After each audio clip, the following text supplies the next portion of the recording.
permitirnos compartir un poco de lo que hemos venido investigando. Y pues bueno, como bien lo comenta Mario, este proyecto es un poco de lo que he venido realizando en mi proyecto doctoral. Y es una parte, ¿no?, del texto que quiero yo explicar un poco sobre sus implicaciones que tiene. Y lo que yo quiero tratar de explicar aquí es cómo se da en este texto la idea de un etos barroco, ¿no?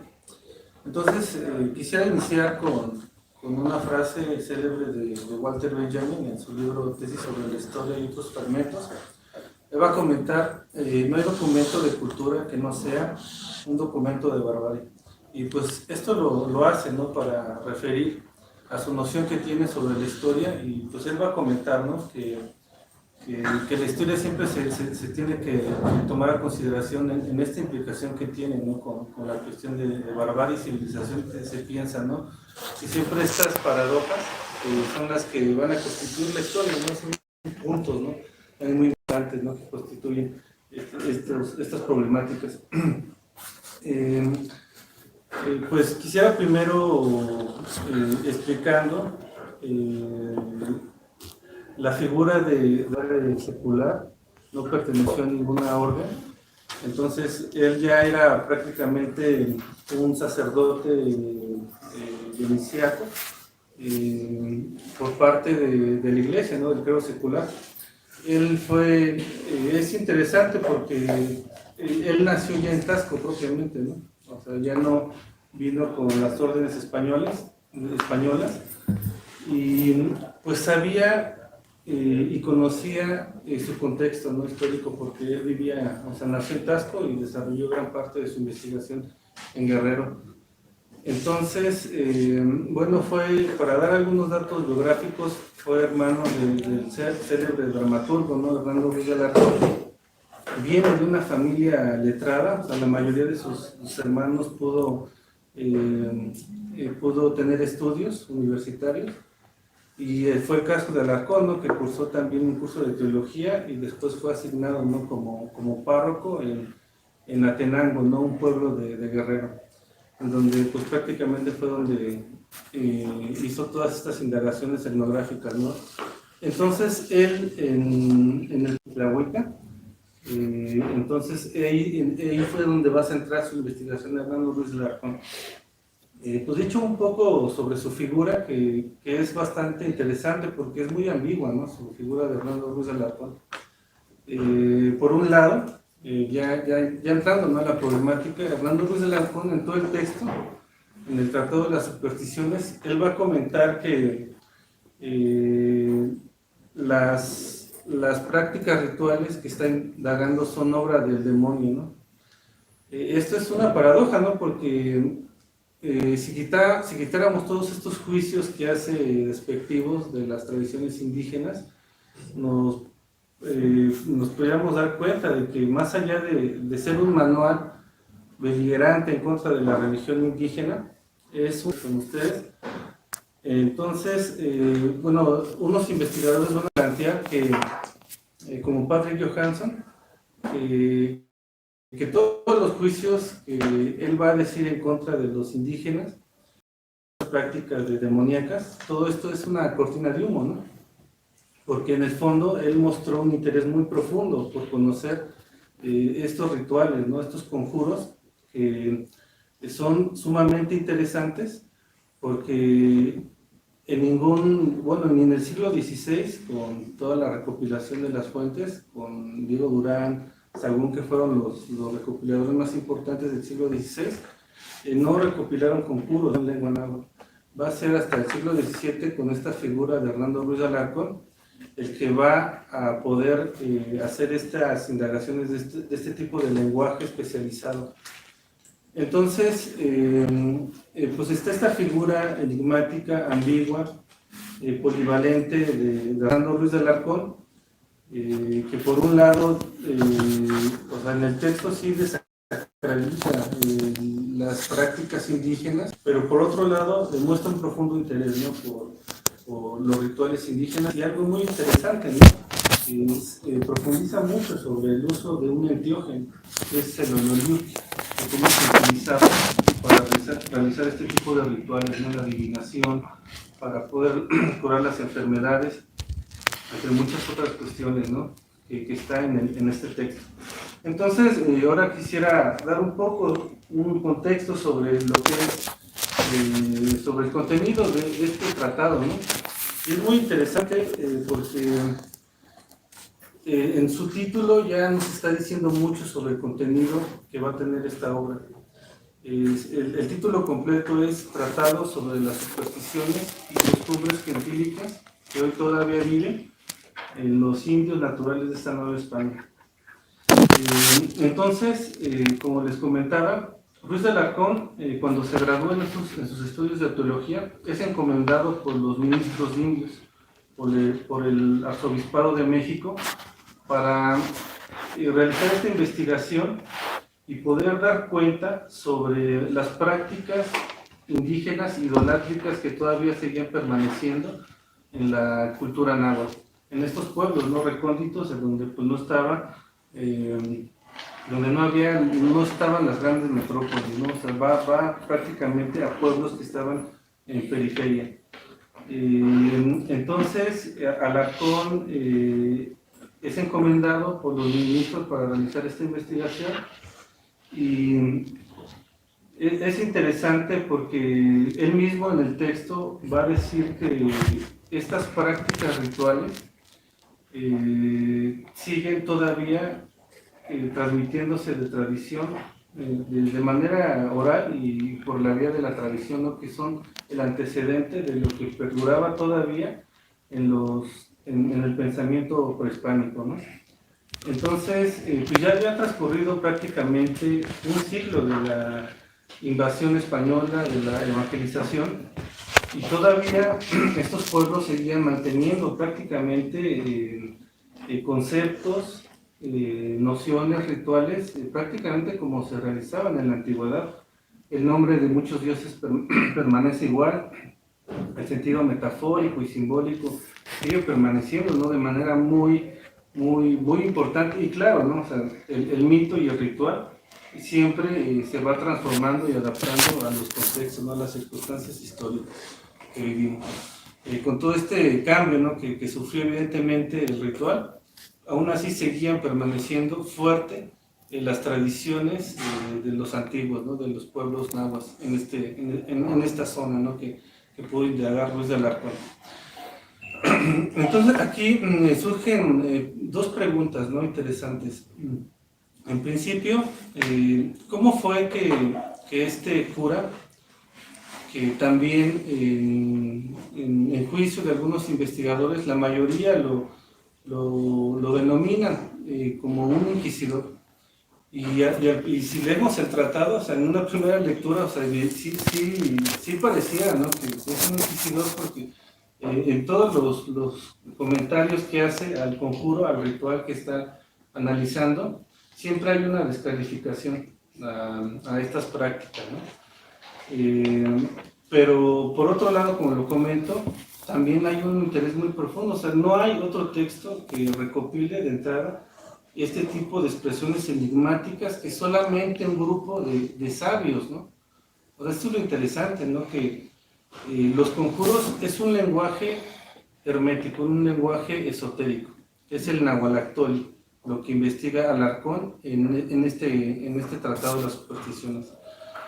Este lenguaje sagrado, solamente un grupo de especialistas rituales lo podía pronunciar, porque es muy oscuro, ¿no? Las metáforas son muy complejas de entender. Todavía en la actualidad, ¿no? Muchos investigadores se plantean, ¿no? El sentido de muchas metáforas tan complejas, oscuras, ¿no? Que plantean sentidos profundos, ¿no? Entonces, ¿cómo es posible que este inquisidor pudiera acceder a este tipo de información? Esa sería una pregunta, ¿no? Inicial para entrar en debate. Y la otra pregunta sería, ¿cómo fue posible que los mismos indígenas, o sea, teniendo este lenguaje exclusivo de los nahuales, de los tisis, de los médicos curanderos, cómo fue posible que ellos confesaran esta sabiduría, ¿no? que era un resguardo, ¿no? Muy importante en este texto, en el Tratado de las Supersticiones? Y aquí también yo recuerdo mucho una cuestión que planteaba León Portilla, que me parece muy interesante, que también la aplico, ¿no?, un poco en esta investigación. Él comentaba que la obra de Sahagún nos interesaba en la medida en lo que el testimonio de los indígenas, ¿no?, que estaba ahí, de los informantes. Y yo creo que también aquí es el caso, ¿no? Aquí me importa mucho que esto, en la medida en la que se está manifestando la voz del indígena, ¿no? Y esto lo comento porque evidentemente, ¿no?, o sea, plantea muchísimos problemas epistemológicos, el estudio del paso, ¿no?, de la oralidad al documento, a la transcripción gráfica. Hay mucha pérdida, ¿no?, de sentido de la cuestión semiológica. Pero también hay un punto muy interesante que me llama mucho la atención.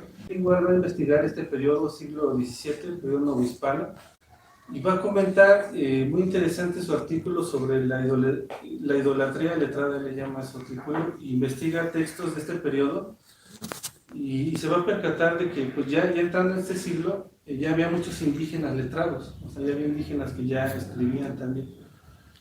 Y bueno, lo que sí no se sabe aquí es si estos indígenas letrados, informantes de Ruiz de Alarcón, ellos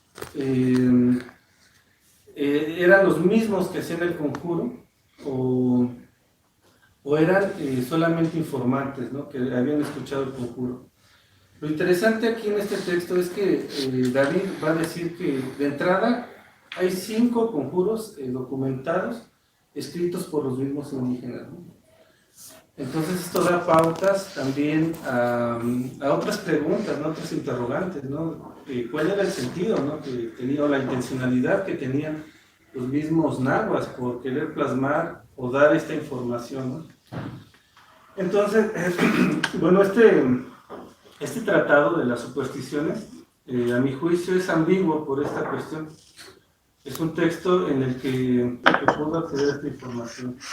Entonces, en ese sentido es ambiguo, no es un texto de cultura y de barbarie, ¿no?, como lo plantea Walter Benjamin, ¿no?, en este texto que citamos como epígrafe. Y pues el texto está constituido de estas contradicciones, de estas tensiones, porque evidentemente es un texto en el donde se están encontrando dos formas de representar el mundo, ¿no? Por un lado está la visión cristiana, que viene con todo este pensamiento, ¿no?, de la modernidad temprana, y también está en juego la cosmovisión mesoamericana. Entonces hay un encuentro de dos mundos, como lo plantea León Piedad, que se están poniendo en juego en este tratado de la superstición. Entonces es muy interesante porque Ruiz de Alarcón, o sea, en todo el texto está dialogando, ¿no?, de manera muy profunda y con un sentido muy lúcido con la Contrarreforma, ¿no?, y el Concilio de Trento, ¿no? Hay varios decretos, ¿no?, que vienen a México y él está constantemente haciendo un diálogo y lo que resulta también interesante es que en esta justificación que él está haciendo, pues se percata de que si hay un discurso colonialista, evangelizador, y por ende, pues él también, pues supongo, ¿no?, esta es la tesis de Patrick Johansson, que él en alguna medida pues está enmascarando este discurso para poder indagar a profundidad sobre las prácticas rituales, ¿no?, indígenas de esta zona. Entonces, pues como lo comento, ¿no?, si quitáramos todos los juicios que hay en contra de la religión indígena y dejáramos así el texto, sin esos juicios, o sea, sería un tratado sumamente interesante, ¿no?, en términos etnográficos y lingüísticos, sobre las tradiciones indígenas, ¿no?, porque contrasta con distintos pueblos. O sea, eso no se hace en el 17, no hay ningún documento en el 17 que trate de manera comparativa sobre distintos pueblos, comparando las nociones, los rituales que se hacían. y todavía, ¿no? Los siglos posteriores no va a haber nada, ¿no? Entonces, por eso cobra una relevancia, ¿no? Tan importante. Y lo que han comentado, ¿no? Muchos investigadores, que es una fuente no invaluable para podernos dar idea de la cuestión religiosa, ¿no? Del pensamiento religioso, el pensamiento mágico que tenían los pueblos indígenas, y ni más ni menos, ¿no? Alfredo López Austin fue el que le metió el diente, ¿no? a este texto. Él va a decir bueno, o sea, que pudo entender parte de este pensamiento mágico, pero también va a entender la noción de medicina, ¿no? Y del cuerpo humano que tenían los nahuas con base a este texto, ¿no? Porque hay conjuros en lengua náhuatl. Bueno, pues esto era un poco sobre este contexto, y ya nada más para finalizar quería presentar las conclusiones, leérselas para que pues pudiéramos un poco dialogarnos sobre esto que les quiero presentar. Este Tratado de las Supersticiones, texto que nos proponemos analizar, nace en la efervescencia cultural por querer configurar un nuevo modelo civilizatorio. Por lo tanto, se trata de un documento híbrido o mestizo, ya que chocan y confluyen dos tradiciones, el cristianismo occidental y la cosmovisión mesoamericana. Lo expresado por los informantes a Ruiz de Alarcón es un ejemplo de noción de etos barroco, una estrategia de resistencia. Bueno, esto ya no lo desarrollé, pero siguiendo la propuesta de Bolívar en los textos, ¿no?, que hace sobre Bolívar Echeverría, en estos textos él plantea, ¿no?, esta noción y también comenta que la noción de etos, bueno, la entiendo yo aquí por una estrategia de resistencia, ¿no? Y yo creo que en este periodo ya había muchos movimientos de reivindicación. Se utilizó el teatro, ¿no?, y la literatura para poder colar las costumbres indígenas en muchos documentos. Y me parece que este es un caso, ¿no?, también de esta expresión de etos barroco, porque hay una resistencia por parte de los indígenas por querer plasmar su conocimiento, ¿no?, con esto que les venía comentando, ¿no? Este tratado es un testimonio de la voz del indígena. Su palabra y actos rituales, más allá de contener un manual de información para transformar al otro y erradicar las idolatrías de Alarcón. Siguiendo la propuesta de Bolívar Echeverría, podemos plantear la hipótesis de que fue una manera de resistir y transgredir la misma evangelización para mantener viva una tradición que era acechada por el pensamiento dominante, como una verdadera estrategia de supervivencia. Con estos mecanismos que se pusieron en marcha, en alguna medida, se pidió que se marchitara y truncara la raíz del mundo antiguo. Gracias.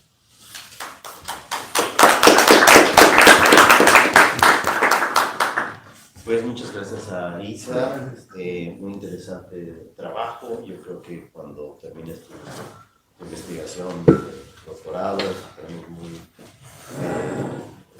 ávidos de leer esa investigación. Isa y yo somos amigos desde hace un rato, nos conocimos justamente en el seminario de León Portilla. Y bueno, pues qué gusto ver. No, gracias,